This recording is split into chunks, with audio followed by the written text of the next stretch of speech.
Hello बच्चों, मैं हूं अब्दुल रहमान। आपका फिर से एक बार स्वागत करता हूं अपने यूट्यूब चैनल डीएन एजुकेशन अड्डा पर। और आपको बता देना चाहता हूं कि दूसरा पार्ट जाएगा। ये बिहार पुलिस का टारगेट जो चल रहा है, जिनका एग्ज़ाम 16 से लेकर लास्ट जुलाई तक या अगस्त फर्स्ट वीक तक है, उनके लिए रामबाण साबित होगा। ये पार्ट 2 है। पार्ट 1 हो चुका है, ये रिवीजन हो रहा है। ये सब पढ़ा दिया गया है, ऑफलाइन में भी ऑनलाइन में भी इसका रिवीजन आप लोग कर रहे हैं। चलिए आइए देखते हैं इसके बारे में देखते हैं।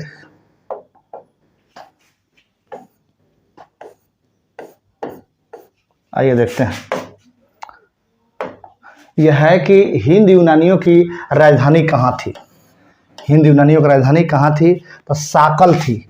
साकल अभी कहाँ है? तो साकल जो है ना, आधुनिक पंजाब में है। कहाँ है? आधुनिक पंजाब में है।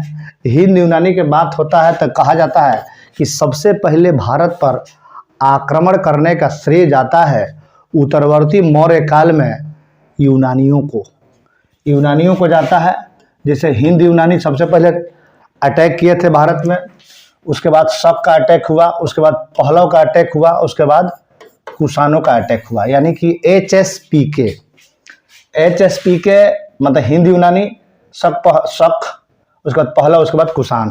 तो उस समय की बात है जब उत्तरवर्ती मौर्य सम्राट स्टार्ट हो गया था, तब ये बात बताया जाता है कि हिंद यूनानी का समझ जाइए कि अटैक कब हुआ। आइए देखते हैं इसके बारे में, हिंद यूनानियों के बारे में। भारत में सर्वप्रथम सोने के सिक्के जारी किसके द्वारा किया गया? तो भारत पर सबसे पहले सोने के सिक्के जारी किया गया था इंडो ग्रीक के द्वारा। ये इंडो ग्रीक के शासकों द्वारा ये जारी किया गया था। वही हिंद यूनानी के शासकों के द्वारा सोने के सिक्के सर्वप्रथम जारी किया गया था। सैनिक शासन व्यवहार में कब आया? यह वही यूनानियों के समय में आया या ग्रीकों के समय में आया? भारत आने वाला प्रथम यवन कौन था, या भारत आने वाला प्रथम यूनानी कौन था, हिंद यूनानी कौन था? उसका नाम था डेमेट्रियस। क्या नाम था उसका? डेमेट्रियस नाम था। प्रमुख हिंद यूनानी शासक कौन था? मिनांडर था। इसके बारे में चर्चा हम पिछला पार्ट में कर चुके हैं। मिनांडर को हराया था किसने? पुष्यमित्र शुंग ने। यह शुंग वंश का प्रतापी शासक था। क्या था यह? शुंग वंश का प्रतापी शासक था। पुष्यमित्र शुंग ने भौरहुत स्तूप का निर्माण करवाया। किसका? भौरहुत स्तूप का निर्माण कराया था। हालांकि शुंग वंश के शासक को बोला जाता है कि यह स्तूपों के विनाशक के रूप में कार्य किए। लगभग 84,000 बौद्ध स्तूपों को नष्ट करने का श्रेय शुंग वंश के शासकों को जाता है। और उसमें सबसे प्रखर शासक जो थे आपका पुष्यमित्र शुंग थे। क्लियर? आइए देखते हैं। यूनानियों के बाद भारत में कौन आए? शक आए। शकों का सबसे प्रतापी शासक कौन हुआ? रुद्रदमन प्रथम हुआ।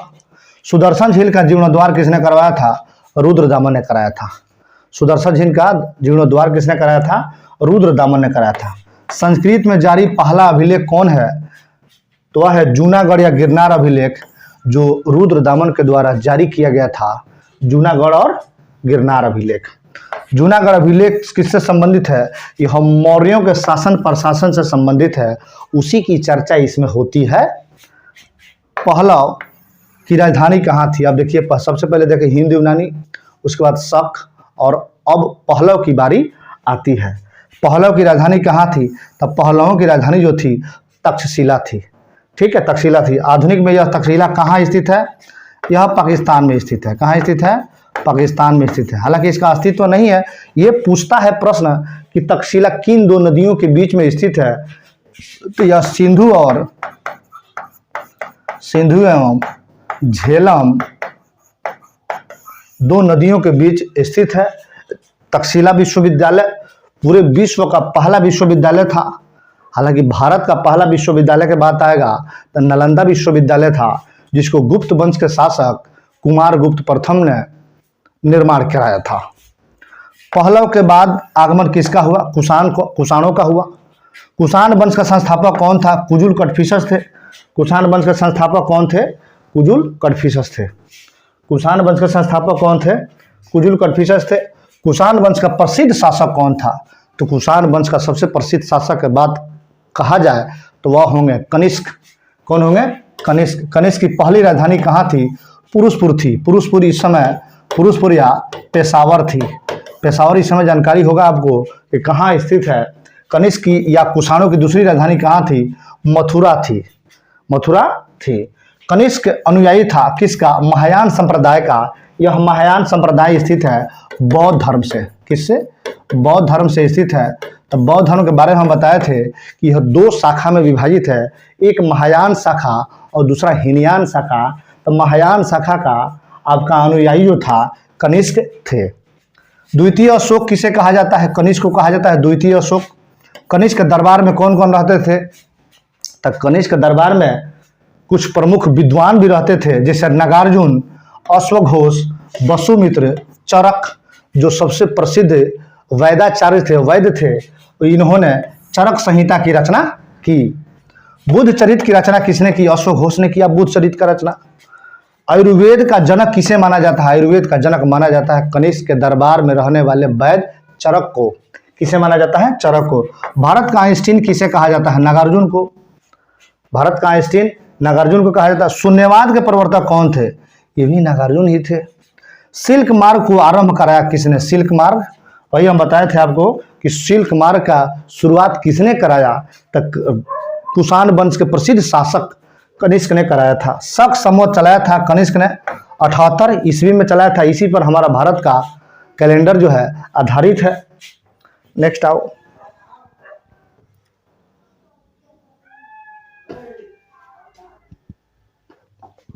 राष्ट्रीय कैलेंडर किस पर आधारित है? शक संवत पर आधारित है। राष्ट्रीय कैलेंडर का प्रथम माह क्या होता है? तो राष्ट्रीय कैलेंडर का प्रथम माह चैत होता है। और अंतिम महीना कौन होता है? अंतिम माह कौन होता है? तब फाल्गुन होता है। फाल्गुन होता है अंतिम महीना। प्रथम महीना चैत, अंतिम महीना फाल्गुन। ये स्टार्ट कब से होता है? तो ये होता है 21 मार्च या 22 मार्च। जब लीप ईयर्स हो तो एक दिन बढ़ जाएगा, लीप ईयर्स नहीं हो, साधारण वर्ष हो तो एक दिन घट जाएगा। विक्रम संवत की शुरुआत हुई थी 58 बीसी में। कब हुई थी? 58 बीसी में। बुद्ध की मूर्ति का निर्माण किस काल में प्रारंभ हुआ बनाना? तो वह है आपका कुषाण काल। कुषाण काल का सबसे प्रसिद्ध राजा कनिष्क थे, जिसे द्वितीय अशोक के नाम से जाना जाता है। बाल विवाह प्रथा आरंभ किसने किया था? किस समय हुआ था? तो बाल विवाह प्रथा का आरंभ कुषाण काल में ही हुआ। गंधार शैली फली फूली, यानी गंधार शैली का विकास जो सबसे अधिक हुआ वह कुषाण वंश के शासकों के समय में हुआ। शुद्ध सोने के सिक्के किसने चलवाए? कुषाणों ने चलवाए। एक प्रश्न फिर मैं बता देता हूं कि सबसे पहले सोने के सिक्के किसने चलाए? सबसे पहले सोने के सिक्के तो आप कहिएगा हिंद यूनानी। किसने चलाया सबसे पहले सोने के सिक्के? हिंद यूनानी। सबसे शुद्ध सोने के सिक्के किसने चलाए? सबसे शुद्ध सोने के सिक्के किसने चलाए? सोने के सिक्के किसने चलाए? तो ये बात आएगा किस पर? कुषाणों पर। किस पर बात आएगा? ये कुषाणों पर। कुषाणों पर। अब प्रश्न आता है कि सबसे अधिक सोने के शुद्ध सोने के सिक्के किसने चलाए? सबसे अधिक शुद्ध सोने के सिक्के किसने चलाए? तो वह नाम आता है गुप्तों का। किसका? गुप्तों का। तीनों प्रश्न का आंसर देख लेना। सबसे पहले सोने के सिक्के किसने चलाए? हिंद यूनानियों ने। सबसे शुद्ध सोने के सिक्के किसने चलाए? कुषाणों ने। सबसे अधिक सोने के सिक्के या सबसे अधिक शुद्ध सोने के सिक्के किसने चलाए? गुप्तों ने चलाया। क्लियर? आओ। प्राचीनतम सिक्का क्या कहलाता है? आहत सिक्का कहलाता है। यह करसापड़ या पंचमार्क का बना होता था। कुषाण वंश का अंतिम शासक कौन था? वासुदेव था। तो प्रथम शासक के बाद आएगा तो कुषाण वंश के संस्थापक कौन थे? कुजुल कड़फिसस थे। और अंतिम शासक कौन थे? वासुदेव थे। गुप्त वंश का संस्थापना किसने किया था? श्री गुप्त ने किया था। अब देखो, कुषाण वंश के बाद तुरंत गुप्त वंश आ गया। अब पूछा जाएगा गुप्त किसके सामंत थे? तो गुप्त कुषाणों के सामंत थे, यानी कुषाणों के अधीन रहकर एक पार्टिकुलर एरिया का नेतृत्व करते थे। इसीलिए गुप्तों के सामंत के रूप में कुषाण वंश के शासकों के अधीन रहते थे। गुप्त वंश का वास्तविक संस्थापक किसे कहा जाता है? चंद्रगुप्त प्रथम को कहा जाता है। इसलिए कहा जाता है इन्हें वास्तविक संस्थापक कि यह गुप्त संवत की शुरुआत की 319 एडी में और महाराजा धीराज की उपाधि धारण की। इसीलिए चंद्रगुप्त प्रथम को real founder of Gupta dynasty कहा जाता है। महाराजा धीराज की उपाधि धारण किया था चंद्रगुप्त प्रथम ने। गुप्त संवत चलाया था चंद्रगुप्त प्रथम ने, 319 ईस्वी में चलाया था। चंद्रगुप्त प्रथम का उत्तराधिकारी कौन हुआ? तो चंद्रगुप्त प्रथम का उत्तराधिकारी समुद्रगुप्त हुआ। सिक्कों पर वीणा बजाते दर्शाया गया है, वह सिक्का किस गुप्त शासक का था? तो वह सिक्का जो था समुद्रगुप्त का था। आगे है, अश्वमेध यज्ञ संपादित किया था किसने? तो समुद्रगुप्त ने। समुद्रगुप्त को भारत का नेपोलियन किसने कहा था? तो विसेंट आर्थर स्मिथ नामक इतिहासकार ने समुद्रगुप्त को भारत का नेपोलियन कहा था। समुद्रगुप्त का दरबारी कवि कौन था? हरिसेन था। कौन था? हरिसेन था। समुद्रगुप्त के विजय अभियानों का उल्लेख किसमें है? तो प्रयाग प्रशस्ति लेख में है। इसकी रचना हरिसेन के द्वारा की गई है। समुद्रगुप्त का उत्तराधिकारी कौन हुआ? तो समुद्रगुप्त का उत्तराधिकारी चंद्रगुप्त द्वितीय हुआ। चंद्रगुप्त द्वितीय के बारे में बताया जाता है कि चंद्रगुप्त द्वितीय के दरबार में नवरत्न रहते थे। इन नवरत्नों में बहुत विद्वान बड़े बड़े हुए जो बड़ी बड़ी पुस्तकों की रचना की, जैसे कि कालिदास।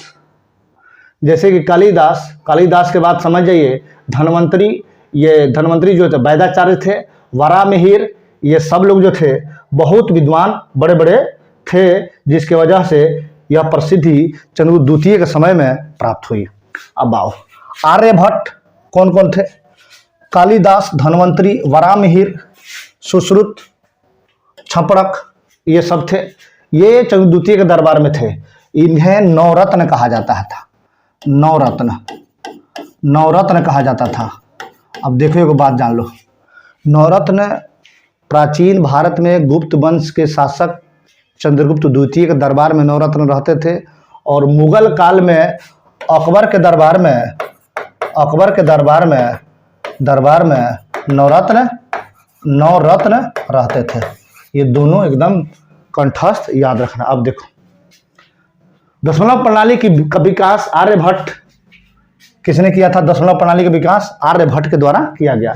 मेघदूत कुमार संभवम रचना के, मेघदूत है, कुमार संभवम है, मलिकांग मित्रम है, रघुवंशम है। ये सब रचना की शुरुआत या रचना किसके द्वारा की गई? कालिदास द्वारा की गई। शल्य चिकित्सा का जनक किसे कहा जाता है? सुश्रुत को कहा जाता है। शल्य चिकित्सा का जनक किसे कहा जाता है? सुश्रुत को कहा जाता है। गीत गोविंद के रचयिता कौन थे? ये जयदेव थे। गीत गोविंद के रचयिता जयदेव थे। किसके दरबार में रहते थे? थोड़ा सा कमेंट करके आप बताओ कि यह जयदेव किसके दरबार में रहते थे और किस वंश के शासक के दरबार में जयदेव रहा करते थे। रिक्वेस्ट आपसे है कि जल्दी फटाफट उठाओ और कमेंट करो और कमेंट करके बताओ कि जयदेव किसके दरबार में रहते थे और वह किस राजवंश से संबंधित शासक थे। पंचतंत्र के लेखक कौन थे? विष्णु शर्मा। हितोपदेश के लेखक कौन थे? नारायण पंडित। स्वप्न वासवदाता के लेखक कौन थे? भास थे। कौन थे? भास थे। मालती माधव के लेखक कौन थे? भवभूति थे। कथा सरित सागर के लेखक कौन थे? सोमदेव थे। प्रसिद्ध चीनी बौद्ध यात्री फाहियान कब आया था? तो यह आया था लगभग 414 तक रहा। 403 के 402 के आसपास आया और 414 ईस्वी तक रहा। ये पूछता है कि किसके दरबार में आए थे? तो लगभग चंद्रगुप्त द्वितीय के दरबार में आए थे और 5वीं शताब्दी के प्रारंभ में ही इनका आगमन भारत में हुआ था। हालांकि यह फाहियान का शाब्दिक अर्थ होता है धर्माचार्य। ये धर्म के जानकार थे, धर्म आचार्य थे। इसी के लिए आए थे, कुछ विशेष इनको यहाँ ज्ञान प्राप्त करनी थी, इसीलिए फाहियान भारत में आए। सर्वाधिक स्वर्ण मुद्राएं जारी किए किसने और किस काल में? तो गुप्त काल में जारी हुआ। अभी बताए थे, इसके बारे में चर्चा हुआ था। चांदी का सिक्का को सर्वप्रथम किसने चलाया था? तो चंद्रगुप्त द्वितीय ने। शकों पर विजय के उपलक्ष्य में चलाया था। चंद्र द्वितीय ने शकों पर विजय के उपलक्ष्य में चलाया था। इस चांदी के सिक्के का नाम क्या था? रूपक था। क्या था नाम? रूपक था। और सोने का सिक्के का नाम क्या था? तो उसका नाम क्या था? दिनार। क्या था? दिनार। आओ नेक्स्ट देखते हैं। महरौली में स्थित राजा चंद्र के लौह स्तंभ को किसने बनवाया था? तो चंद्रगुप्त द्वितीय ने बनवाया था। महरौली कहाँ है? महरौली दिल्ली में है। दिल्ली में है। चंद्रगुप्त द्वितीय का उत्तराधिकारी कौन हुआ? तो यह हुआ कुमारगुप्त। नालंदा विश्वविद्यालय की स्थापना किसने किया? कुमारगुप्त प्रथम ने किया था 5वीं शताब्दी में, गुप्त काल में। नालंदा विश्वविद्यालय किस धर्म का ज्ञान का महान केंद्र था? तो यह बौद्ध धर्म का महान केंद्र था। नालंदा विश्वविद्यालय को आग लगाकर नष्ट किया गया किसके द्वारा? बख्तियार खिलजी के द्वारा 12वीं सदी में। कब? 12वीं सदी में इसे आग लगाकर जला दिया गया। बताया जाता है कि आग जब लगा तो लगभग 180 दिन या 182 दिन तक लगातार आग जलते रहा। लगभग 6 महीना तक सारे विश्व के प्रसिद्ध पुस्तकें थी इसमें जलकर खाक हो गई। हालांकि इसका अभी भी है हमारे यहाँ धरोहर के रूप में हमारे भारत में बिहार प्रदेश में, जिसको दर्शनीय स्थान के रूप में घोषित किया गया है नालंदा विश्वविद्यालय को। ये भारत का प्रथम विश्वविद्यालय है और विश्व का दूसरा प्रथम विश्वविद्यालय है। पहला था आपका कौन? तक्षशिला, और दूसरा हो जाएगा, और भारत के बारे में पूछेगा तो भारत का प्रथम विश्वविद्यालय नालंदा विश्वविद्यालय हो जाएगा। भारत का सबसे प्राचीन नालंदा विश्वविद्यालय है। बिहार के नालंदा जिले के राजगीर में स्थित है। कुमारगुप्त प्रथम का उत्तराधिकारी कौन हुआ? स्कंदगुप्त हुआ। कौन हुआ? स्कंदगुप्त हुआ। हुणों का आक्रमण हुआ किसके समय में हुआ? तो यह स्कंदगुप्त के समय में हुआ हुण का आक्रमण। सुदर्शन झील का पुनरुद्धार किसने करवाया? स्कंदगुप्त ने ही करवाया सुदर्शन झील का पुनरुद्धार। अब आओ, हुणों को पराजित किसने किया था? तो हुणों को पराजित करने का श्रेय जाता है स्कंदगुप्त को। गुप्त वंश का शासक थे। कुमारगुप्त के बाद वही उत्तराधिकारी के रूप में राजा बने थे। गुप्त वंश का अंतिम शासक कौन हुआ? यह विष्णुगुप्त हुआ। गुप्त काल की राजकीय भाषा क्या थी? संस्कृत थी। क्या थी? संस्कृत थी।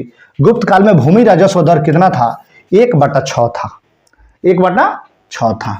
प्राचीन भारत का स्वर्ण युग किस काल को कहा जाता है? तो गुप्त काल को कहा जाता है। मंदिर बनाने की कला का जन्म गुप्त काल में ही प्रारंभ हुआ। मंदिर बनाने की कला का जन्म, जैसे कि दक्षिण भारत में द्रविड़ शैली, उत्तर भारत में नागर शैली, और दोनों के सम्मिलित रूप को बेसर शैली कहा जाता है। गुप्तकालीन रजत मुद्राएं क्या कहलाती थी? रूपक। अभी चर्चा कर चुके हैं हम। गुप्तकालीन स्वर्ण मुद्राएं क्या कहलाती थी? दिनार। पुष्यभूति या वर्धन वंश का संस्थापक कौन था? पुष्यभूति ही था। वास्तविक संस्थापक इसका प्रभाकर वर्धन को माना जाता है। वास्तविक संस्थापक इसका किसे माना जाता है? प्रभाकर वर्धन को माना जाता है। प्रभाकर वर्धन का पुत्र थे राजवर्धन और हर्षवर्धन, और एक पुत्री थी राजश्री।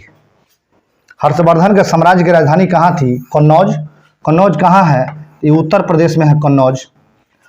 भूमि देने की सामंती प्रथा प्रारंभ हुई। भूमि देने की जो सामंती प्रथा थी वह प्रारंभ हुई हर्षवर्धन के समय में।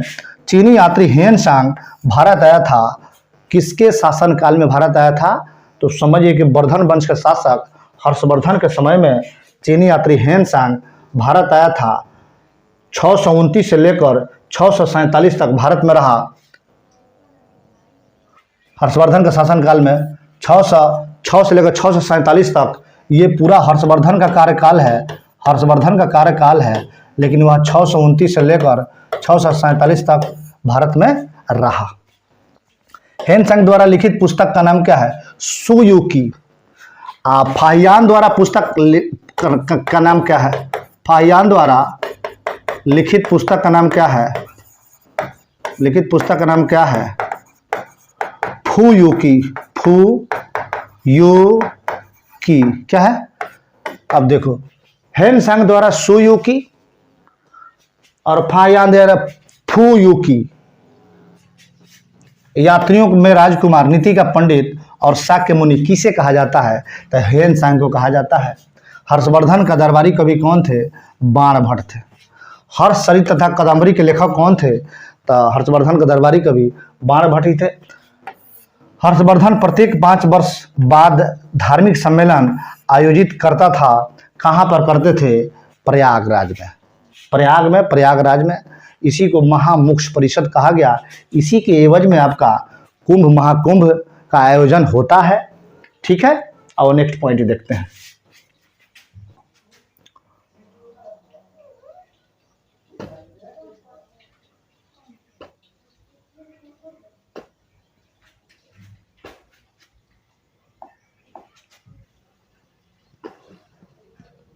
अब आओ देखते हैं। पुलकेशिन द्वितीय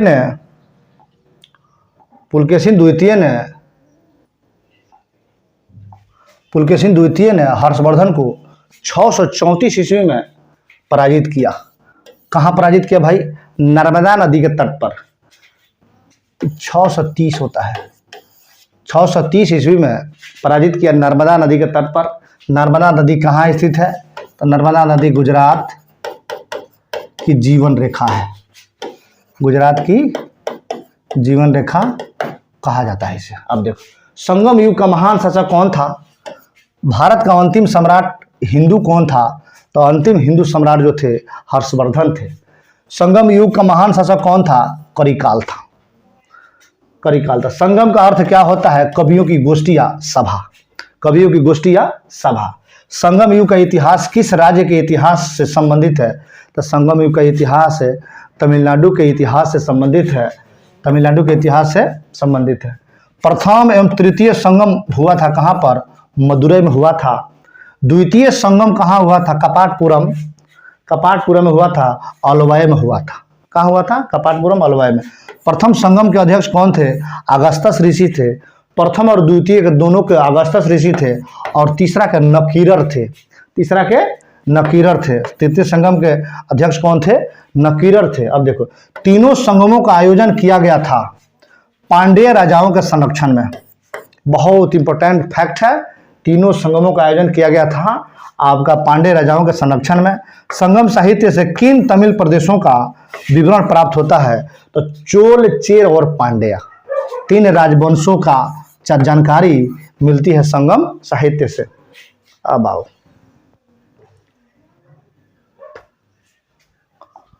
चोल राज्य का प्रमुख शासक कौन था? करिकाल था। पुरी के जगन्नाथ मंदिर नागर शैली का निर्माण कराया था किसने? अनंत वर्मन चोडगंग ने, यानी कि यह गंग वंश का शासक था। चोडगंग ने गंग वंशीय शासक थे अनंत वर्मन चोडगंग ने। भुवनेश्वर में लिंगराज मंदिर का निर्माण किसने कराया था? सोमवंशी राजा ययाति केसरी ने। सोमवंशी राजा किसने? ययाति केसरी ने। कोणार्क के सूर्य मंदिर का निर्माण, जिसे ब्लैक पैगोडा के नाम से जाना जाता है, इसे किसने बनवाया था? नरसिंहदेव प्रथम ने। यह थे पल्लव वंश के शासक, पल्लव वंश के राजा शासक। यह पल्लव वंश के शासक थे नरसिंहदेव प्रथम ने। 13वीं सदी में कराया था। तिरुपति मंदिर है आंध्र प्रदेश में। अंकोरवाट का विष्णु मंदिर है कहाँ? कंबोडिया कहाँ है? कंबोडिया की राजधानी कहाँ है? नेमपेन। कंबोडिया की राजधानी कहाँ है? नेमपेन। नटराज मंदिर कहाँ स्थित है? चेन्नई में। मीनाक्षी मंदिर कहाँ स्थित है? मदुरै में। पांडे वंश की राजधानी कहाँ थी? मदुरै। देखते जाना, एकदम सरसरी नज़रों से देखते जाना। आप एक बार इसको पढ़ लिए हो ऑफलाइन में, ऑनलाइन में भी पढ़ लिए हो, एक बार इसे रिवीजन करना और पेपर दे के आना। बेहतरीन पेपर जाएगा, यही मेरा वादा है आपसे। लगातार इस पर बने रहना। पल्लव वंश का संस्थापक कौन था? सिंह विष्णु। पल्लव की राजधानी कहाँ थी? कांची। कांची कहाँ स्थित है? तमिलनाडु में स्थित है। महाबलीपुरम के रथ मंदिरों जिसे सप्त पैगोडा कहा जाता है, इसका निर्माण किसने कराया था? तो पल्लव शासक नरसिंहवर्मन प्रथम ने कराया था। किसने कराया था? पल्लव शासक नरसिंहवर्मन प्रथम ने कराया था। अब देखो नेक्स्ट आओ, कांची के कैलाश मंदिर का निर्माण तथा महाबलीपुरम के तट मंदिर का निर्माण किसने कराया था? तो इसे निर्माण कराया था नरसिंहवर्मन द्वितीय ने। ये दोनों पल्लव वंश के शासक है। ऊपर पल्लव वंश चलिए रहा है। पल्लव वंश का अंतिम शासक कौन था? अपराजित वर्मन। क्या नाम था इसका? अपराजित वर्मन था। चालुक्य के 3 शाखाएं थी, कल्याणी चालुक्य, वातापी चालुक्य और बेंगी चालुक्य। कौन कौन? कल्याणी चालुक्य, वातापी चालुक्य और बेंगी चालुक्य। अब देखो, वातापी के चालुक्य का संस्थापक कौन था? जयसिंह था। कौन था? जयसिंह था। वातापी या बादामी के चालुक्य की राजधानी वातापी ही थी। इसका महान शासक जो था यह पुलकेशिन द्वितीय था। पुलकेशिन द्वितीय था। पुलकेशिन द्वितीय संबंधित जानकारी मिलती है रवि कीर्ति का ऐहोल अभिलेख से, जो कर्नाटक में स्थित है। पुलकेशिन द्वितीय को हराया था किसने? नरसिंहवर्मन प्रथम ने, यानी कि आपका वातापी बादामी के चालुक्य के शासक को पल्लव वंशीय शासक नरसिंहवर्मन प्रथम ने हराया था। वातापी बादामी के चालुक्य वंश का अंतिम शासक कौन था? यह कीर्तिवर्मन द्वितीय था। कौन था? कीर्तिवर्मन द्वितीय था। कीर्तिवर्मन द्वितीय था। अब आइए, बेंगी के चालुक्य वंश का संस्थापक कौन था? विष्णुवर्धन था। बेंगी ब से बेंगी या ब से विष्णु। बेंगी चालुक्य के संस्थापक कौन था? विष्णुवर्धन था। इसको ऑफलाइन में भी एक बार क्लियर कराए थे हम, ऑनलाइन में भी एक बार पढ़ा दिए हैं। फिर अगर बनाए होंगे बढ़िया से तो इसको एक बार रिवीजन कर लेना और आकर यहाँ पर अपना सेट टाइप तो सब है, ये है, वन लीनियर है, यहाँ आके अपना देख लेना है क्या आप रिवीजन किए हो, क्या आपका छूटा है, मैनेज कर लेना, इसको कॉपी बना लेना, लिख लेना, एक बार रिवीजन करके पेपर देने जाना। विष्णुवर्धन की राजधानी कहाँ थी? बेंगी थी। बेंगी कहाँ है? आंध्र प्रदेश में है। होयसल वंश का संस्थापक कौन था? विष्णुवर्धन था। होयसल वंश की राजधानी कहाँ थी? द्वार समुद्र, हैलीवीड, कर्नाटक। द्वार समुद्र का अन्य नाम क्या था? हैलीवीड, कर्नाटक। होयसल वंश का अंतिम शासक कौन था? बल्लाल तृतीय। कौन था? बल्लाल तृतीय था। राष्ट्रकूट वंश की राजधानी कहाँ थी? मान्यखेत या मारीकर, महाराष्ट्र। राष्ट्रकूट वंश का संस्थापक कौन था? दंती दुर्ग था। एलोरा एलिफेंटा का निर्माण किसके समय में किया गया था? तो यह किया गया था राष्ट्रकूटों के समय में किया गया था। किसके समय में किया गया था? राष्ट्रकूटों के समय में किया गया था। और बताया जाता है कि राष्ट्रकूट के समय में ही त्रिपक्षीय संघर्ष हुआ था। यह संघर्ष कन्नौज को लेकर हुआ था। अतः उसमें 3 राजा थे, जिसमें पाल वंश थे, पाल वंश के राजा धर्मपाल थे, और गुर्जर प्रतिहार वंश के राजा थे, और राष्ट्रकूट के राजा थे, और तीनों के बीच यह त्रिपक्षीय संघर्ष हुआ कन्नौज में। और नेक्स्ट देखते हैं, अजंता एवं एलोरा गुफाएं कहाँ हैं? महाराष्ट्र में है। बौद्ध गुफा मंदिरों के लिए प्रसिद्ध है अजंता। अजंता को कोई नहीं जानता। बौद्ध, हिंदू एवं जैन धर्म से संबंधित गुफाएं कौन है? एलोरा। सर्वाधिक हिंदू गुफाएं हैं इसमें। क्लियर? एलोरा के कैलाश मंदिर द्रविड़ शैली का निर्माण किसने करवाया था? राष्ट्रकूट शासक कृष्ण प्रथम ने। राष्ट्रकूट शासक कृष्ण प्रथम ने। त्रिमूर्ति शिव के लिए विख्यात गुफा कहाँ है? एलिफेंटा में। राष्ट्रकूट वंश का अंतिम शासक कौन था? वही कृष्ण तृतीय। राष्ट्रकूटों के पतन के बाद कल्याणी के चालुक्य वंश की स्थापना की गई, और इस किसके द्वारा स्थापना की गई? तो तैलप द्वितीय के द्वारा स्थापना की गई। तैलप द्वितीय ने अपनी राजधानी कहाँ बनाया? वही मान्यखेत, मारीकर, महाराष्ट्र के क्षेत्र में। कल्याणी के चालुक्य वंश का सबसे प्रतापी शासक कौन था?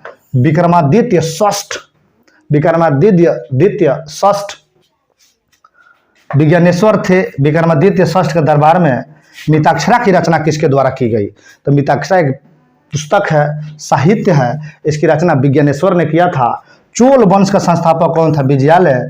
और विजयालय की राजधानी कहाँ थी? तंजौर या तंजावुर। कहाँ थी? तंजौर या तंजावुर। अब आओ देखते हैं तंजावुर कहाँ है। तो तंजावुर है, तंजौर है, तमिलनाडु के क्षेत्र में।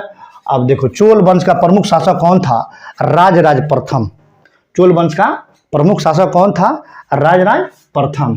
तंजौर के बृहदेश्वर मंदिर, राजराजेश्वर के शिव मंदिर को किसने बनवाया था? तो चोल वंश का राजा राजराज प्रथम ने ही बनवाया था। श्रीलंका पर विजय प्राप्त किसने किया था? तो राजराज प्रथम ने ही किया था। आओ, चोल काल में भूमि का कर कितना था? उपज का 1/3। जितना उपज है उसका 1/3 टैक्स के रूप में दे दिया करिए। चोल कला में विष्णु के उपासक को क्या कहा गया? अलवार। विष्णु के उपासक को अलवार, और शिव के उपासक को नयनार। अभी अलवार विष्णु के उपासक, नौसी, नयनार शिव के उपासक। अभी अलवार विष्णु के उपासक, नसी आपका नयनार शिव के उपासक, अविनशी नटराज की कांस्य मूर्तियां किस काल की देन है? तो चोल काल की देन है। नौ सैनिक शक्ति के लिए प्रसिद्ध कौन था? चोल वंश था। मंदिर निर्माण कला में विमान शैली का प्रयोग किसके समय में प्रारंभ हुआ था? तो चोल वंश के शासन में यह प्रारंभ हुआ था। स्थानीय स्वशासन की विशेषता थी किस वंश की? तो वह चोल वंश की स्थानीय स्वशासन की विशेषता थी। और भारत में आधुनिक में स्थानीय स्वशासन का जनक किस वायसराय को कहा जाता है? यदि आप जानते हो तो इसको कमेंट में जल्दी फटाफट लिखो, तो जल्दी फटाफट लिखो।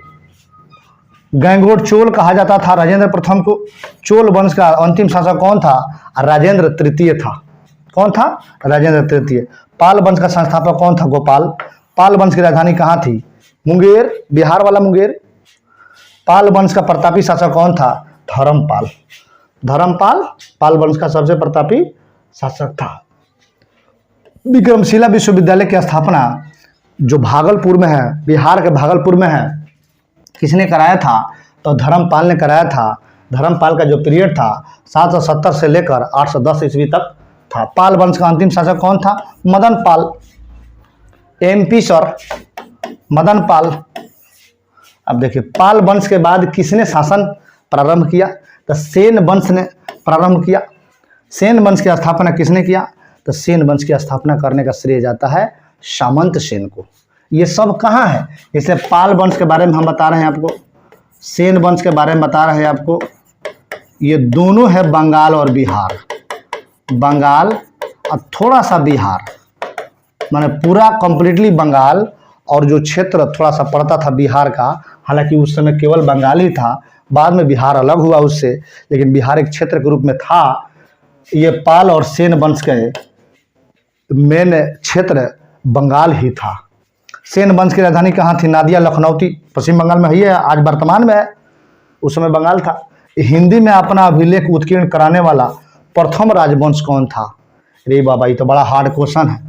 हिंदी में अपना अभिलेख उत्कीर्ण कराने वाला प्रथम राजवंश कौन था? सेन वंश था।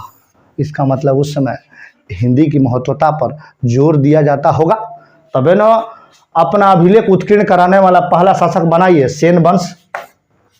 सेन वंश का अंतिम शासक कौन था? लक्ष्मण सेन।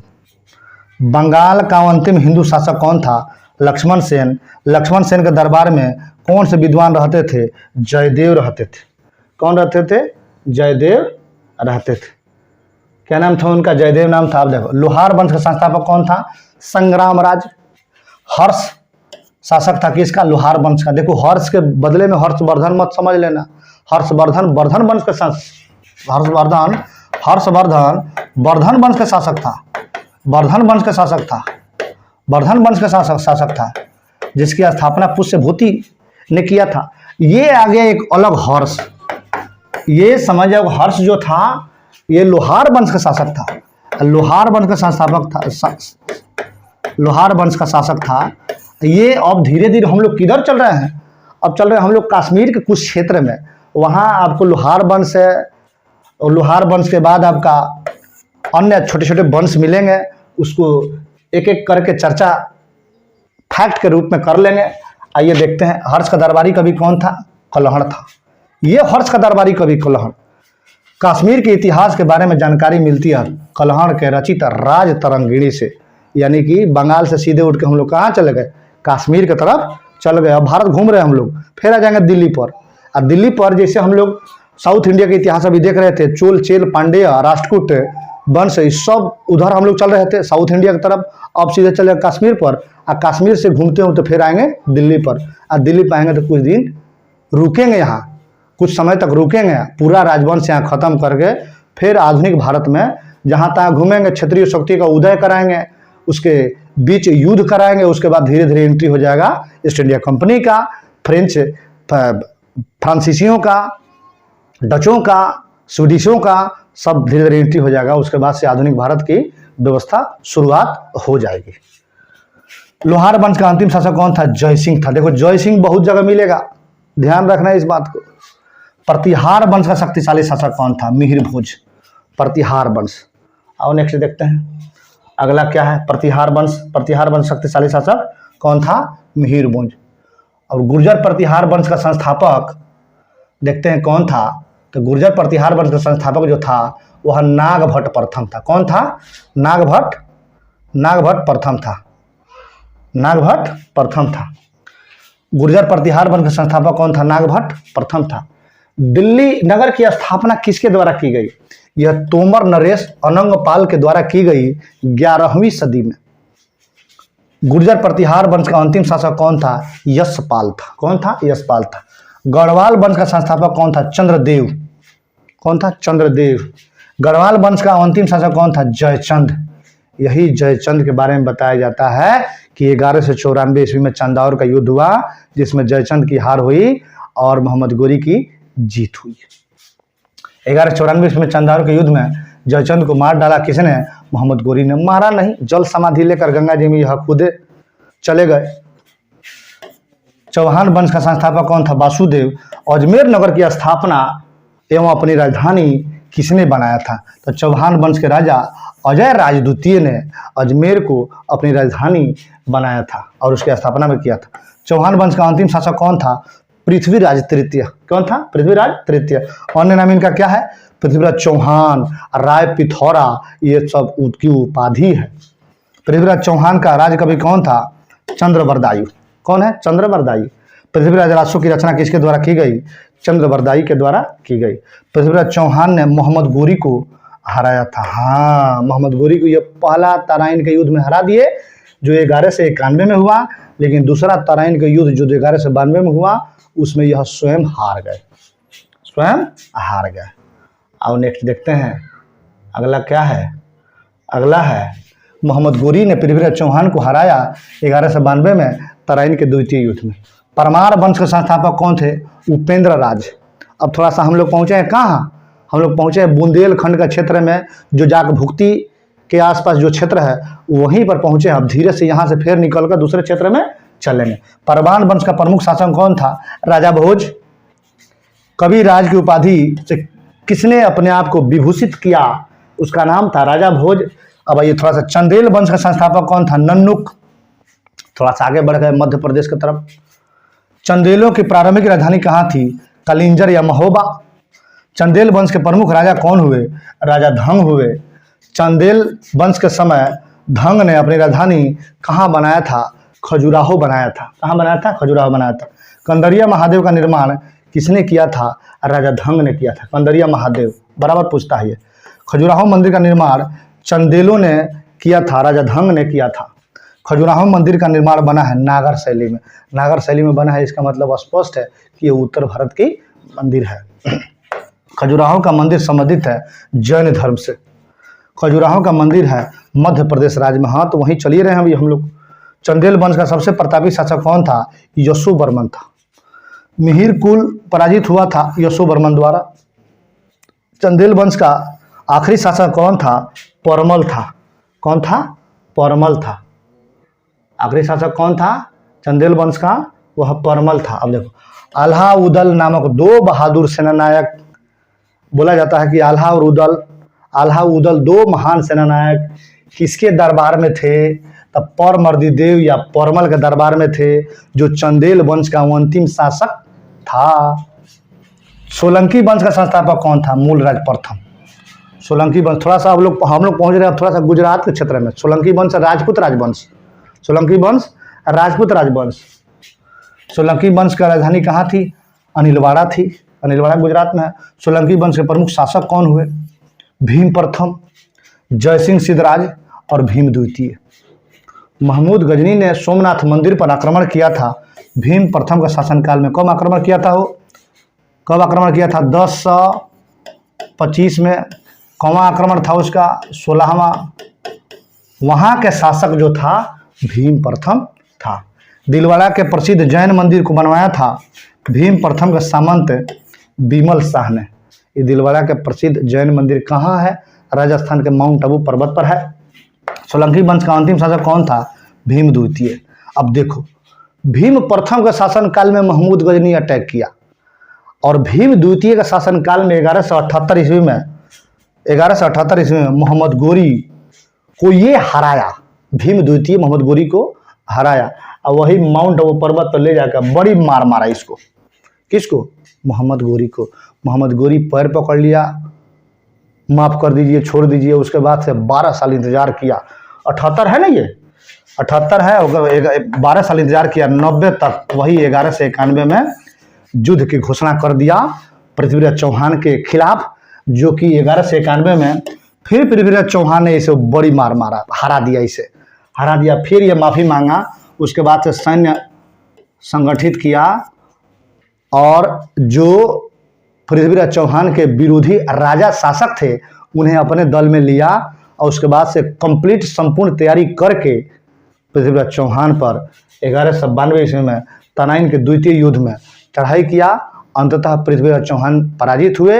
अब पराजित होने के बाद ये पूरे भारत के लगभग 75% क्षेत्र पर कब्जा किया और विशाल मुस्लिम साम्राज्य की स्थापना की। और रास्ते में जा रहा था, 1206 ईस्वी में बीमारी हो गया, अब मर गया। 1206 से शुरू हुआ क्या? आपका गुलाम वंश, दिल्ली सल्तनत। क्लियर? चलो अब आगे देखते हैं। लेकिन उसके पहले छोटा छोटा एक वंश है। सिसोदिया वंश के प्रमुख शासक कौन थे? महाराणा प्रताप, नाम सुने होंगे। राणा कुंभा, नाम सुने होंगे। राणा संग्राम सिंह। मेवाड़ पर शासन था। थोड़ा सा राजस्थान की तरफ चलते हैं। राजस्थान मध्य प्रदेश में थे, चंदेल शासक देख रहे थे। गुजरात चले गए, सोलंकी वंश देख लिए। अब राजस्थान आ गए, राजस्थान में सिसोदिया वंश देख लेंगे। मेवाड़ की राजधानी चित्तौड़ में विजय स्तंभ का निर्माण किसने कराया था? राणा कुंभा ने कराया था 1448 में।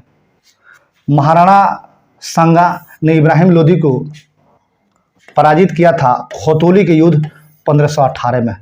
अब देखो 1518 में राणा सांगा ने किसको? इब्राहिम लोदी को पराजित किया था। लेकिन एक बात जान लो, इस युद्ध में राणा सांगा के दाहिना आंख, दाहिना हाथ, दाहिना पैर तीनों गायब हो गया, मतलब तीनों कट गया। और उसके बाद भी योद्धा की तरह लड़ा।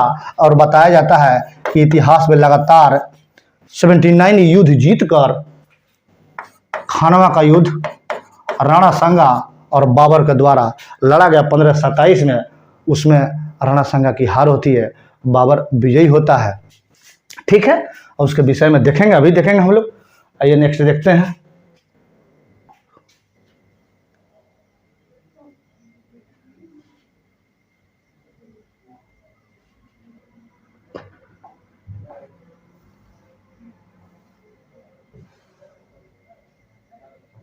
अब आता है अरबों का आक्रमण। अरबों ने भारत पर पहला सफल आक्रमण किसके समय में किया था? तो पहला सफल आक्रमण मोहम्मद बिन कासिम के नेतृत्व में किया था। मोहम्मद बिन कासिम के नेतृत्व में किया था। ऑफलाइन के बैच में हम बताए थे, या ऑनलाइन का जब ये बैच, जब हिस्ट्री चल रहा था, हिस्ट्री में आपका अरबों का आक्रमण चल रहा था, तो उसमें हम बताए थे कि क्यों भारत पर ही आक्रमण किया, और जगह क्यों नहीं किया। इसके पीछे चर्चाएं हैं, एक बार उसको देखना और फिर जब यहाँ आना तो क्लियर कॉन्सेप्ट आपका हो जाएगा। भारत पर आक्रमण करने वाला प्रथम मुस्लिम कौन था? मोहम्मद बिन कासिम था। 712 ईस्वी में यह भारत पर आक्रमण किया। अरबों ने सिंध पर विजय पाई। 712 में यहाँ का शासक दाहिर था, उसे मार दिया गया। और उसके बाद से देवल जो बंदरगाह था, जो सबसे प्रसिद्ध मध्यकालीन इतिहास का बंदरगाह था, उसी पर कब्जा कर लिया गया। अरब आक्रमण का समय सिंध पर किसका शासन था? राजा दाहिर का था। ये ब्राह्मण शासक था, यह ब्राह्मण शासक था। अरबों का आक्रमण का मुख्य उद्देश्य क्या था? धन का लूटपाट करना और इस्लाम का प्रचार प्रसार करना। धन का लूटपाट करना और इस्लाम का प्रचार प्रसार करना। चचनामा का फारसी में अनुवाद किसने किया? मोहम्मद अली बिन अबू बकर कूफी ने। इसी चचनामा से जानकारी प्राप्त होती है कि मोहम्मद बिन कासिम 712 में भारत पर अटैक किया था। इसी चचनामा से जानकारी मिलती है। जजिया कर का प्रचलन किसने किया था? मोहम्मद बिन कासिम ने। गजनवी वंश का स्थापना किसने किया था? अलब्तगीन ने। गजनवी एक समझ जाइए कि एक क्षेत्र है, वहाँ पर छोटे छोटे वंश थे, उसी में शक्तिशाली वंश था गजनवी वंश। उसकी स्थापना अलब्तगीन ने किया। भारत पर प्रथम तुर्क आक्रमण किसके समय में हुआ था? तो महमूद गजनी के समय में हुआ था। हालांकि इससे पहले भी अटैक हुआ था अलब्तगीन का पुत्र सुबुक्तगीन किया था, और सुबुक्तगीन किया था तो वह हार गया था। उसके बाद जो उसका पुत्र हुआ महमूद गजनी, वही अटैक किया और जितना प्रारंभ किया। और लगातार बताया जाता है, एक इतिहासकार थे एल्फिंस्टन, उसी के द्वारा बताया गया कि भारत पर महमूद गजनी का 17 बार अटैक किया गया, 17 बार आक्रमण हुआ था। अब नेक्स्ट देखते हैं। महमूद गजनी ने भारत पर हमला किया था 17 बार। पहला आक्रमण 1000 ईस्वी में हुआ था। महमूद गजनी का सोमनाथ मंदिर पर सौराष्ट्र में कब अटैक किया गया था और उसे कब लूटा गया? 1025 में भीम प्रथम के समय में। यह भीम प्रथम सोलंकी वंश के शासक थे। भीम प्रथम के समय में अटैक किया गया था। अभी बता रहे हैं, फिर ये 16वां आक्रमण था। महमूद गजनी था कहाँ के? तो महमूद गजनी था गजनी प्रदेश का, और सुबुक्तगीन का पुत्र था। अभी उसके बारे में चर्चा हम किए हैं। सुबुक्तगीन था अलब्तगीन का गुलाम एवं दामाद। महमूद गजनी गद्दी पर कब बैठा? 998 ईस्वी में गद्दी पर बैठा, 27 वर्ष की अवस्था में। इससे पहले वह खुरासान का शासक था। खुरासान अफगानिस्तान में है। खुरासान का शासक था। महमूद गजनी का अंतिम भारतीय आक्रमण 1027 ईस्वी में किसके विरुद्ध था? तो जाटों के विरुद्ध था। किसके विरुद्ध था? जाटों के विरुद्ध था। सुल्तान की उपाधि धारण करने वाला प्रथम शासक कौन था? तो उसका नाम था महमूद गजनी। महमूद गजनी के दरबार में थे कौन कौन? फिरदौसी थे, ये कवि थे। उतबी थे, इतिहासकार थे। फिरदौसी थे, कवि थे। उतबी थे, इतिहासकार थे। और उतबी के बाद कौन थे? इतिहासकार थे। किताबुल यामनी तथा तारीख यामनी पुस्तक की रचना किसने की? उतबी ने किया। महमूद गजनी की मृत्यु कब हुई? 1037 ईस्वी में। ये बेचारा मलेरिया से मर गया। शाहनामा की रचना किसने किया? फिरदौसी ने किया। फारसी में फिरदौसी किसके समकालीन थे? तो फिरदौसी महमूद गजनी के समकालीन थे। अलबेरूनी, अबू रिहान इनका वास्तविक नाम है। बार बार पूछता है कि अलबेरूनी का वास्तविक नाम क्या है। यह भारत में कब आए थे? तो महमूद गजनी के साथ आए थे 11वीं सदी में। पुराणों का अध्ययन करने वाला पहला मुसलमान कौन था? अलबेरूनी था। इसकी पुस्तक जो थी किताबुल हिंद थी। कौन थी? किताबुल हिंद थी। भारत में मुस्लिम साम्राज्य का संस्थापक किसे माना जाता है? मोहम्मद गोरी को। मोहम्मद गोरी को। भारत में मोहम्मद गोरी ने किसको प्रथम एकता प्रदान किया था? शमसुद्दीन इल्तुतमिश को।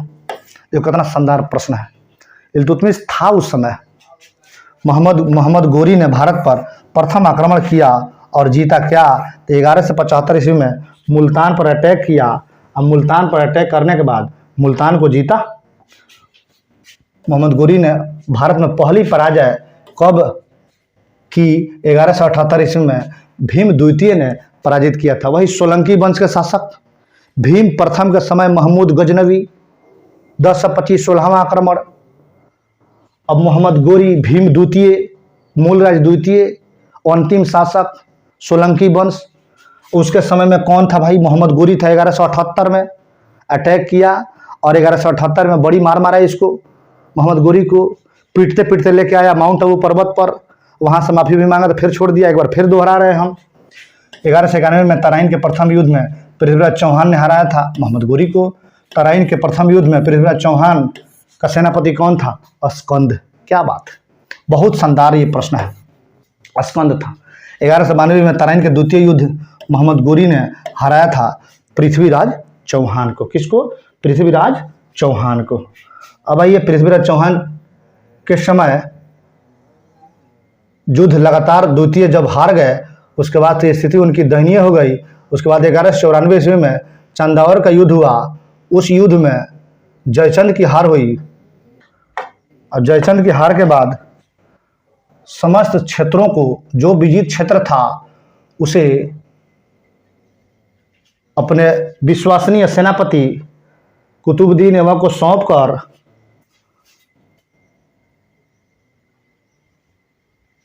गौर प्रदेश चला गया। और यहाँ शुरुआत किसकी हो गई? मध्यकालीन भारत की। मध्यकालीन भारत की शुरुआत हो गई। अब देखो, मध्यकालीन भारत की शुरुआत जब हो गई तो यहाँ से स्थिति अब आएगी कि 1194 चंदावर के युद्ध में मोहम्मद गोरी ने किसको हराया था? गढ़वाल वंशीय शासक राजा जयचंद को। भी चर्चा हम किए। मोहम्मद गोरी की हत्या कब कर दी गई? 15 मार्च 1206 को ले मार दिया गया इसको भी। किसके द्वारा किया गया?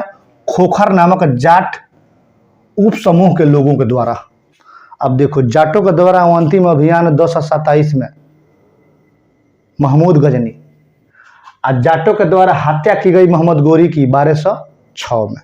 इसका मतलब जाट उसमें बड़ी मजबूत था, जाने नहीं दिया, पीट पीट के मारा ये दोनों को। ठीक है। दिल्ली सल्तनत का संस्थापक कौन था? अब आ जाएंगे भाई साहब कुतुबुद्दीन ऐबक। यह मोहम्मद गोरी के गुलाम थे, दास थे। अब शुरुआत यहाँ से हो जाएगा दास वंश का, गुलाम वंश का, ममलूक वंश का, जो स्वतंत्र माता पिता से जन्मे बच्चे होंगे। कुतुबुद्दीन ऐबक का अपना राज्याभिषेक कब कराया था? 24 जून 1206 को। गुलाम या दास या ममलूक वंश की स्थापना किसने की थी? वही 1206 में कुतुबुद्दीन ऐबक ने की थी। गुलाम वंश ने दिल्ली पर शासन किया था 1206 से 1290, लगभग 84 वर्ष। कुतुबुद्दीन ऐबक की राजधानी कहाँ थी? लाहौर। वर्तमान में भारत में ही होना चाहिए, लेकिन है पाकिस्तान में। होना तो चाहिए भारत में, लेकिन है ये कहाँ? पाकिस्तान में। दिल्ली सल्तनत की प्रथम राजधानी कहाँ थी? लाहौर। और द्वितीय राजधानी कहाँ थी? द्वितीय राजधानी कहाँ थी? दिल्ली। कहाँ थी? दिल्ली थी। लाहौर से राजधानी दिल्ली लाया था किसने? इल्तुतमिश ने। गुलामों का गुलाम कहा जाता है इल्तुतमिश को। कुतुब मीनार का निर्माण कार्य पूरा किया, शुरू किया था कुतुबुद्दीन ऐबक ने और पूरा कराया इल्तुतमिश ने। कुतुब मीनार का निर्माण कार्य किया था बख्तियार काकी की याद में। बहुत विश्वसनीय थे कुतुबुद्दीन ऐबक के बख्तियार काकी। कुतुब मीनार की ऊंचाई कितनी है? 72.5 मीटर। इसको थोड़ा फीट में निकाल के बताओ तो, 72.5 मीटर के फीट में निकाल के बताओ तो आप। कुतुब मीनार में कुल कितनी मंजिल है? 5। कुतुब मीनार के 5वीं मंजिल व अंतिम मंजिल का निर्माण किसने कराया था? फिरोज शाह तुगलक ने। कुतुब मीनार को यूनेस्को द्वारा विश्व धरोहर स्थल में शामिल कब किया गया? 1983 में। कुतुब मीनार की पहली 3 मंजिलें किसकी बनी है? लाल बलुआ पत्थर की बनी है। कुतुब मीनार का प्रवेश द्वार क्या कहलाता है? तो कुतुब मीनार का प्रवेश द्वार जो कहलाता है अलाई दरवाज़ा कहलाता है। क्या कहलाता है? अलाई दरवाज़ा कहलाता है। अलाई दरवाज़ा का निर्माण किसने कराया था? ये बता सकते हैं आप, तो कुतुबुद्दीन ऐबक ने ही निर्माण कराया था। लाख बख्श किसे कहा जाता था? कुतुबुद्दीन ऐबक को। 2.5 दिन का झोपड़ा नामक मस्जिद का निर्माण किसके द्वारा कराया गया था? तो ऐबक के द्वारा कराया गया था अजमेर में। 2.5 दिन में करा ही लिया गया। 2.5 दिन में ये हो ही गया। भारत में सूफी के चिश्ती संप्रदाय की स्थापना किसके द्वारा की गई? ख्वाजा मोइनुद्दीन चिश्ती के द्वारा की गई। ख्वाजा मोइनुद्दीन चिश्ती की दरगाह कहाँ है? अजमेर में। गौरी ने प्रथम अक्ता प्रदान किया था किसे? कुतुबुद्दीन ऐबक को। ऐबक की मृत्यु हो गई 1210 में। कैसे हो गई? घोड़ा से गिरा, मरा। घोड़ा से गिर गया, मर गया। कुतुबुद्दीन ऐबक चौगान खेलते समय, वर्तमान का पोलो खेलते समय। कुतुबुद्दीन ऐबक का मकबरा कहाँ है? लाहौर में है। कुतुबुद्दीन ऐबक का उत्तराधिकारी कौन हुआ? आराम शाह। ये और गड़बड़ राजा था, समझिए कि अविवेकी था, विवेकी नहीं, अविवेकी। दिल्ली सल्तनत एवं गुलाम वंश का वास्तविक संस्थापक कौन था? इल्तुतमिश था। आराम शाह की हत्या इल्तुतमिश ने कर दी और 1211 में इल्तुतमिश ने दिल्ली के सत्ता पर बैठा और लंबा शासन किया इल्तुतमिश। आइए अब नेक्स्ट देखते हैं। इल्तुतमिश दिल्ली की गद्दी पर कब बैठा? 1211 ईस्वी में, आराम शाह की हत्या करके। इल्तुतमिश था इलबरी तुर्क, जो ऐबक का गुलाम एवं दामाद था। गुलाम भी था, दामाद भी था। गुलामों का गुलाम कहा था इल्तुतमिश को। एकता प्रथा की शुरुआत किसने किया? इल्तुतमिश ने किया था। तुर्कान चिहलगानी या चालीसा ग्रुप का गठन किसने किया? इल्तुतमिश ने किया। यह चालीसा ग्रुप क्या था? तो 40 तुर्क सरदारों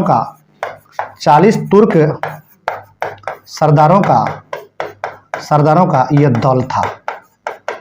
वर्तमान का समझ जाओ कि काउंसिल ऑफ मिनिस्टर्स, मंत्री परिषद वर्तमान का, उस समय का 40 तुर्क सरदार ही सारा डिसीजन लेते थे।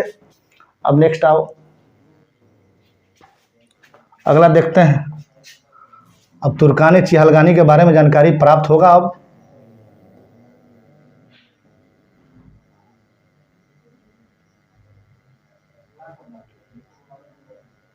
आओ देखते हैं इसके बारे में।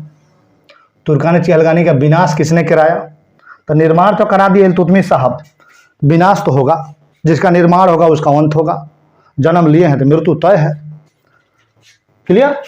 तुर्कान चहलगानी का विनाश किसने कराया?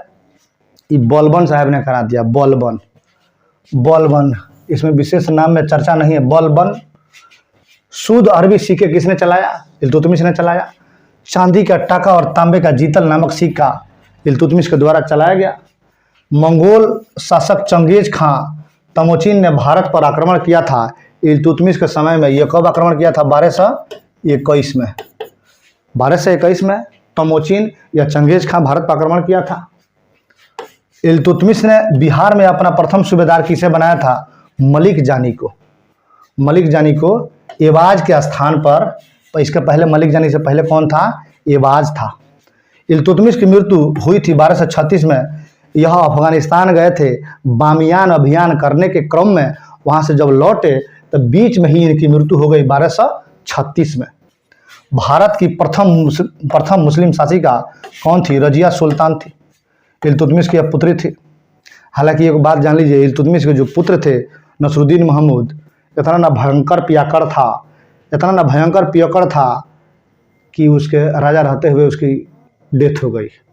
और उसके बाद जो पुत्र था उसका रुकनुद्दीन फिरोज था, वह अभिलाषी था, किसी प्रकार वह राजा बना।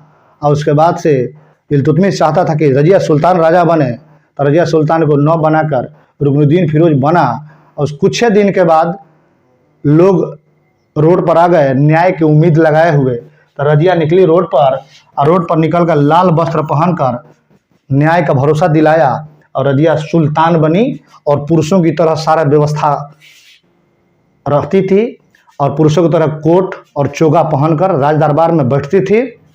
अतः बताया जाता है कि रजिया अगर पुरुष रहती तो दिल्ली सल्तनत की सबसे महान शासक रहती। दिल्ली सल्तनत की सबसे महान शासक रहती। रजिया की हत्या कब कर दी गई? 1240 में कैथल के पास कर दी गई। यह और इसके जो हस्बैंड अल्तुनिया थे, भटिंडा अभियान के समय अल्तुनिया जब इस पर भारी पड़ने लगा तो शादी का प्रस्ताव रख दिया, शादी कर लिया। वहाँ से जैसे आ रहे थे तो कैथल हरियाणा के पास डाकुओं ने, रजिया गुंडों में फंस गई और डाकू इसको मार के ख़त्म कर दिया। रजिया की मृत्यु के पश्चात गुलाम वंश का अंतिम प्रभावी सुल्तान बना कौन? गयासुद्दीन बलबन। हालांकि रजिया के बाद बहराम शाह भी बने, कुछ दिन रहे, लेकिन जो प्रभावी सुल्तान के बारे में बात होता है तो गयासुद्दीन बलबन का ही नाम आता है। बलबन था, इल्तुतमिश का गुलाम था। अब देखो, कुतुबुद्दीन ऐबक और इल्तुतमिश दोनों गुलाम थे किसके? मोहम्मद गोरी के। अब मोहम्मद गोरी के गुलाम थे, और इल्तुतमिश का गुलाम कौन था? ये बलबन था। बलबन का वास्तविक नाम क्या था? बहाउद्दीन था। क्या नाम था उसका? बहाउद्दीन था। बहाउद्दीन था। बलबन दिल्ली के गद्दी में बैठा कब? ये 1266 में बैठा और 1287 तक रहा। 1266 में बैठा, 1287 तक रहा। बलबन ने अपनी पुत्री का विवाह किसे किया था? 1249 में नसरुद्दीन महमूद से किया था। 1249 में नसरुद्दीन महमूद से किया था। नसरुद्दीन महमूद भी शासक था जो कि 1246 से 1266 तक रहा। और इसके बारे में बताया जाता है कि टोपी सीकर जीवन यापन करने वाला ये सुल्तान था। अब बताइए, इतना महान राजा जब टोपी सिएगा तब बाकी राजस्व की स्थिति क्या होगी? चौपटे न होगा। टीपू लिख दिएगा हम, अच्छा कोई बात नहीं, टोपी लिख देते हैं इसको। टोपी सीकर, ये टोपी सीकर जीवन यापन करता था। टोपी सीकर जीवन यापन करता था कौन? नसरुद्दीन महमूद। है भी नीचे। टोपी सीकर जीवन यापन निर्वाह करने वाला सुल्तान कौन था? नसरुद्दीन महमूद। बलबन को उलुग खान की उपाधि प्रदान किया था वही नसरुद्दीन महमूद उपाधि प्रदान किया था। जिले इलाही की उपाधि किसके द्वारा धारण की गई थी? गयासुद्दीन बलबन के द्वारा। जिले इलाही का शाब्दिक अर्थ होता है कि मैं ही कानून, जो मेरे शब्द निकले गए वह कानून है, और मैं ही इस राज्य का गॉड हूँ। इसका कथन था कि मेरे शब्द ही कानून है और मैं यहाँ गॉड हूँ, शैडो ऑफ गॉड, गॉड के छाया के रूप में हम आए हैं। इसी को कहते जिले इलाही। अच्छा खैर उस समय था, लोग मान लेता था, इस समय रहता तो इसका उपाय होता। लौह रक्त की नीति का व्यवस्था अपनाया था किसने? बलबन ने लौह और रक्त की नीति का शाब्दिक अर्थ ये होता है कि दुश्मन को दूर दूर तक नहीं छोड़ना। इसका एक नियम था कि दुश्मन को लाता था बड़ा कड़ाह में तेल, एकदम समझिए कि लगभग 60 से 65 डिग्री टेम्परेचर पर एकदम खौला के वहाँ पर समझिए आदमी का सीधे फ्राई कर देता था। इतना शानदार राजा था ये। फारसी त्यौहार नौरोज का आरंभ किसने कराया था? बलबन ने कराया था। दीवाने अर्ज की स्थापना किसके द्वारा की गई? बलबन के द्वारा। ये दीवाने अर्ज क्या था? तो रक्षा या सैन्य मामले के लिए एक विभाग का गठन किया था। इसका अर्थ साफ है कि उस समय सैनिकों की व्यवस्था थी, सैनिकों की व्यवस्था थी। आइए आगे देखते हैं। सीधा और पाबोस की प्रथा शुरुआत किया। सीधा और पाबोस की प्रथा की शुरुआत किसने किया? बलबन ने किया। अमीर खुसरो किसके दरबार में दरबारी कवि थे? यह बलबन के थे। भारत का तोता अमीर खुसरो कहा जाता है। तूतीय हिंद यह खड़ी बोली का जनक अमीर खुसरो कहा जाता है। सबक हिंदी या हिंदी खड़ी बोली का जनक अमीर खुसरो कहा जाता है। रजत सिद्धांत का पहला प्रतिपादक कौन था? यह प्रश्न पूछता है। बलबन था। गुलाम वंश का अंतिम शासक कौन था? शमसुद्दीन कैमूर था। गुलाम वंश का अंतिम शासक शमसुद्दीन कैमूर। यह अल्प वयस्क शासक राजा बना। यह अपने सेनापति के रूप में जलालुद्दीन खिलजी को रखा था। 1290 ईस्वी में जलालुद्दीन खिलजी इसका काम तमाम किए। काम तमाम करने के बाद खिलजी वंश की स्थापना 13 जून 1290 को कर दिए। खिलजी वंश की स्थापना किसके द्वारा की गई?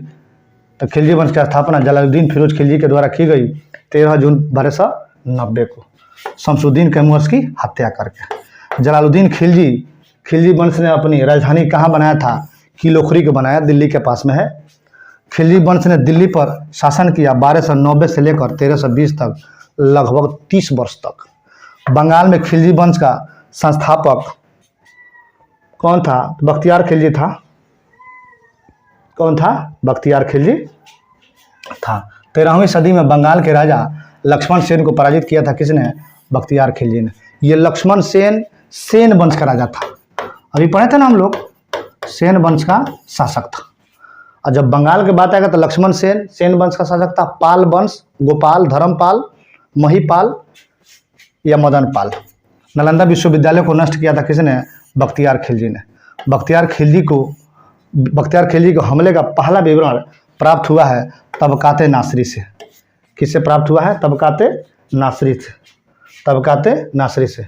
अब आइए प्रश्न पूछता है कि दिल्ली सल्तनत में सबसे कम समय तक शासन किस वंश के राजा ने किया था? दिल्ली सल्तनत में किस वंश का शासक सबसे कम समय तक शासन किया था?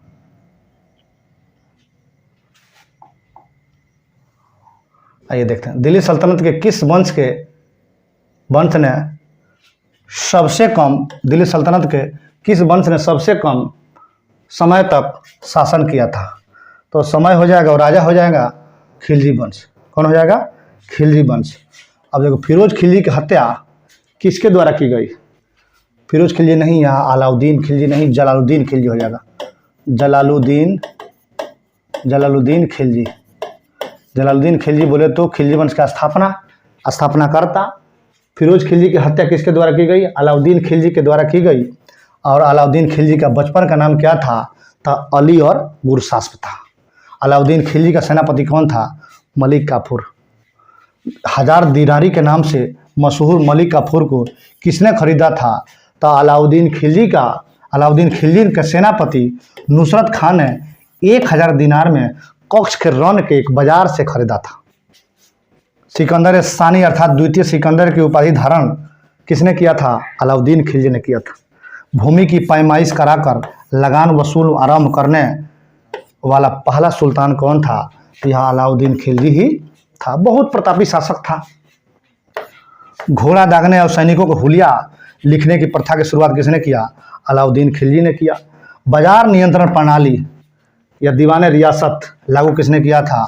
अलाउद्दीन खिलजी ने किया था। अभी MRP देखते हो ना, MRP या प्राइस या कौन सी वस्तु किस मार्केट में मिलेगी, ये सब का श्रेय जाता है, बाजार नियंत्रण प्रणाली का श्रेय जाता है अलाउद्दीन खिलजी को।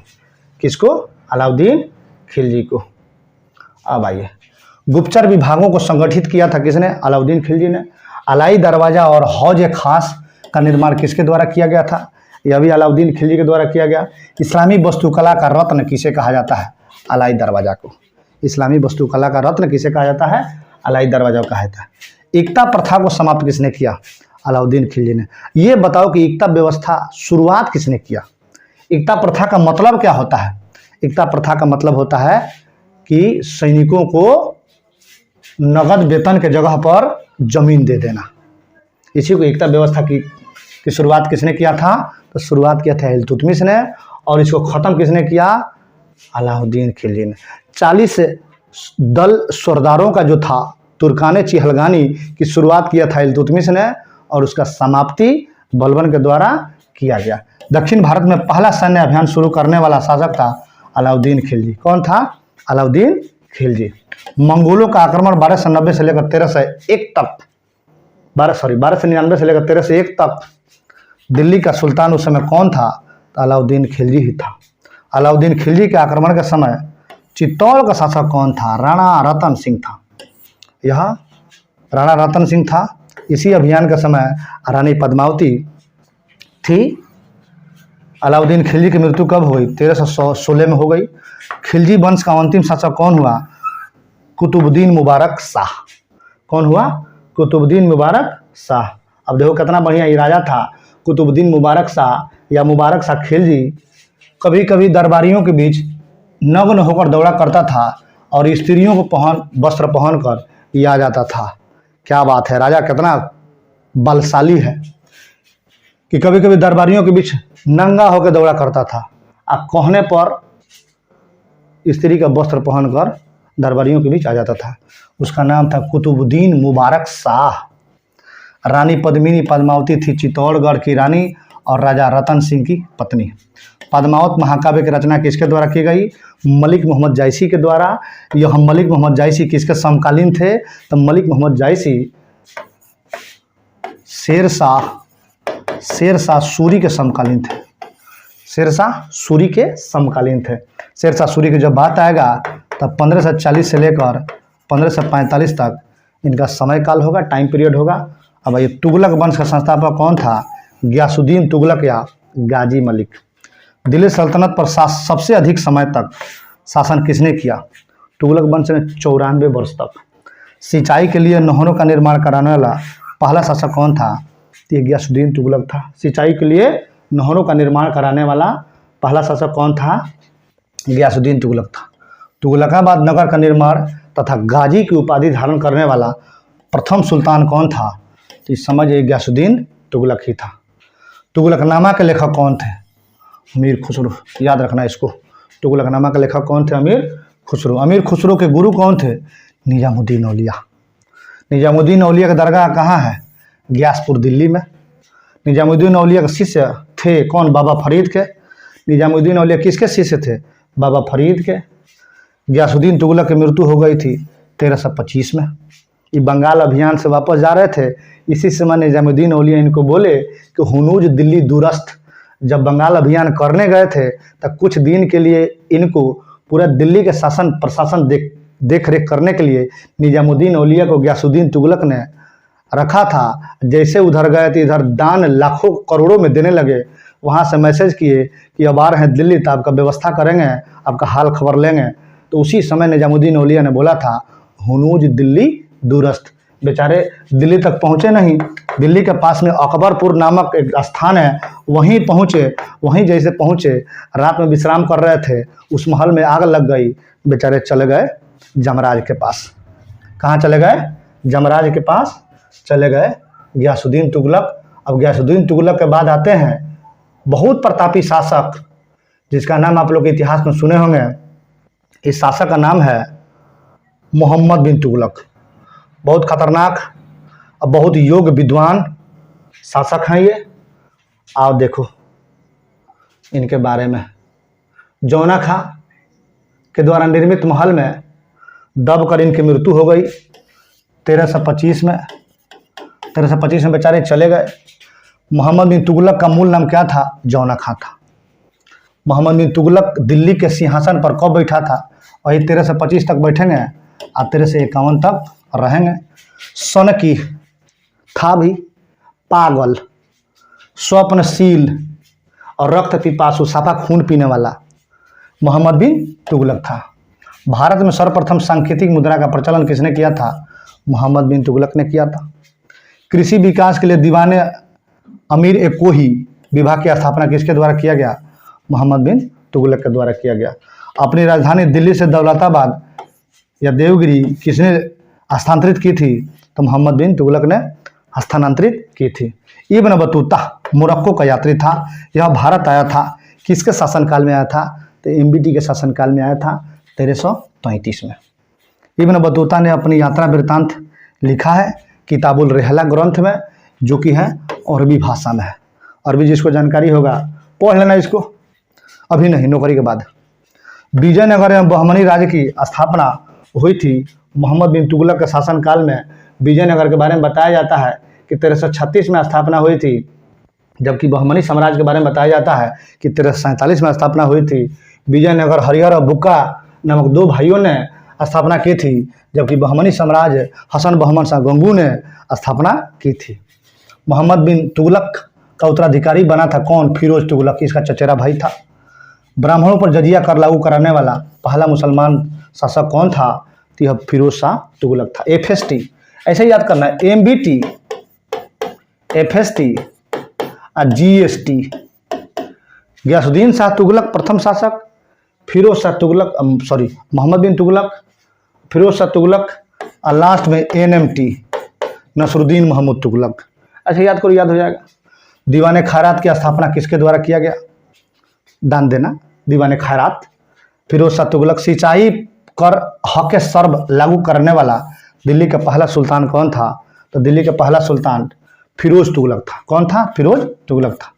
तारीख फिरोज शाही पुस्तक किसने लिखी? तारीख फिरोज शाही यानी फिरोज शाह तुगलक के बारे में जानकारी प्राप्त करने के लिए जियाउद्दीन बर्नी साहब लिखे। उस समय यही बहुत बड़े इतिहासकार थे। फिरोज शाह तुगलक द्वारा स्थापित दारुल सफा था क्या? एक खैराती अस्पताल, एक खैराती अस्पताल था। एकता प्रथा की दोबारा शुरुआत किसने किया था? फिरोज शाह तुगलक ने। देख लेना, एकता प्रथा की प्रथम बार शुरुआत किसने किया था? इल्तुतमिश ने। खत्म कौन किया? खिलजी वंश के शासक कौन? अलाउद्दीन खिलजी ने। फिर दोबारा कौन शुरुआत किया? फिरोज शाह तुगलक ने। किस सुल्तान के दरबार में सबसे अधिक गुलाम थे? फिरोज शाह तुगलक समय में सबसे अधिक गुलाम थे। लगभग 1,80,000 गुलाम इनके दरबार में रहते थे। आप देखो, जौनपुर नगर को किसने बसाया? तो जौनपुर नगर फिरोज शाह तुगलक ने बसाया। भारत का सिराज किस सिटी को कहा जाता है? जौनपुर को। तुगलक वंश का अंतिम शासक कौन था? नसरुद्दीन महमूद था। इसी के समय में 1398 में मंगोल शासक तैमूर ने आक्रमण किया था। अब देखो, 1398 में तैमूर ने अटैक किया था, तैमूर। और 1221 में चंगेज खान ने अटैक किया था, चंगेज खान। तो ये हो जाएगा आपका इल्तुतमिश, इल्तुतमिश, और ये हो जाएगा आपका एनएमटी नसरुद्दीन महमूद तुगलक, नसरुद्दीन महमूद तुगलक। तैमूर लंग के आक्रमण के बाद भारत में किस वंश का राजा स्थापित हुआ? सैयद वंश। प्रथम शिया राज वंश सैयद वंश। सैयद वंश का संस्थापक कौन था? खिज्र खां। खिज्र खां था कहाँ का? तैमूर लंग का सेनापति था। तारीख मुबारक शाही पुस्तक किसने लिखी? यहिया बिन अहमद सरहिंदी ने। सैयद वंश का अंतिम शासक कौन था? आलम शाह। लोदी वंश की स्थापना किसके द्वारा की गई? बहलोल लोदी। दिल्ली के गद्दी पर बैठने वाला पहला अफगान शासक कौन था? बहलोल लोदी था। कमेंट बॉक्स में जाओ, बताओ दूसरा अफगान वंशीय शासक कौन था? दूसरा अफगान वंशीय शासक कौन था? पहले हजरत आला की उपाधि धारण करने वाला और बाद में सुल्तान की उपाधि धारण किसने किया था? तो बहलोल लोदी ने किया था। बहलोल लोदी के मकबरे को बनाया था सिकंदर लोदी ने, बहलोल लोदी का जो पुत्र था। कबीर किसके समकालीन थे? कबीर जो थे सिकंदर लोदी के समकालीन थे। कबीर का जन्म कहाँ हुआ? काशी वाराणसी उत्तर प्रदेश में हुआ था। ये रहा आज का एपिसोड का सेकंड पार्ट। अतः आप मेरे साथ जुड़े रहिए, लगे रहिए, बने रहिए। आपका रिजल्ट निश्चित ही बेहतर जाएगा। बहुत सारा वैकेंसी बिहार का फिर आ रहा है, दिल्ली पुलिस का वैकेंसी आ रहा है। रेगुलर पढ़ते रहिए। तब तक के लिए लेते हैं विदा। जय हिंद, जय भारत।